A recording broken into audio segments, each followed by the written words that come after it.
So what should somebody do? Let's say they want to be a homeowner in their early 20s, and they're going to graduate college, get some sort of job, but they need to establish some credit. What would you recommend? Because I think you mentioned something about if you want to establish credit, somebody tells you get some sort of, charge account or a credit card. What would you recommend? Would it be a credit card of sorts? So the key word that you use is establish. So let's go from that premise, right?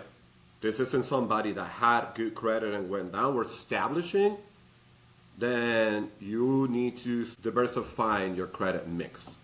Mm-hmm. So I will never tell somebody to go buy a car in order to establish credit. Why am I going to put somebody in debt?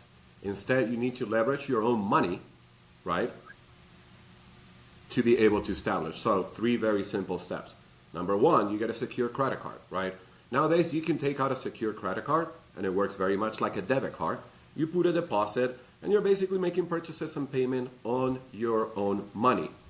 The key thing with credit cards is there's so much misinformation about how much of your balance you're supposed to use. And I ask all the time, for you real estate agents, when you're talking to your buyers, your potential clients, what percentage do you tell them to use of their credit cards? And I'll hear 50, I'll hear 30, blah, blah, blah.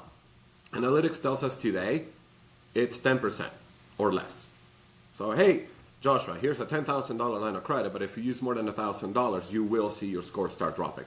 So secure credit card and maintaining that secure credit card with revolving activity under 10%. That's number 1, okay? That's about 30% of your credit score.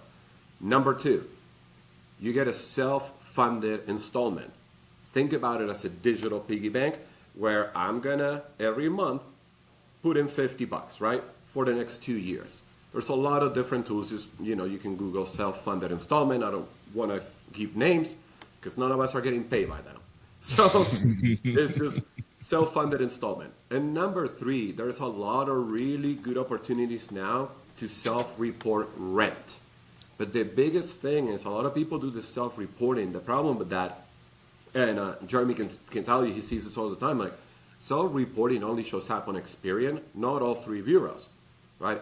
And for the sake of a mortgage, you need 3 scores, throw away the high, throw away the low, work with the middle. So self-funded installment, secure credit card, and self-report anything that's going to land on all 3 bureaus. You're not getting in debt. I didn't send you to spend any money, well, maybe $200, right? And so for instance, here's a little trick.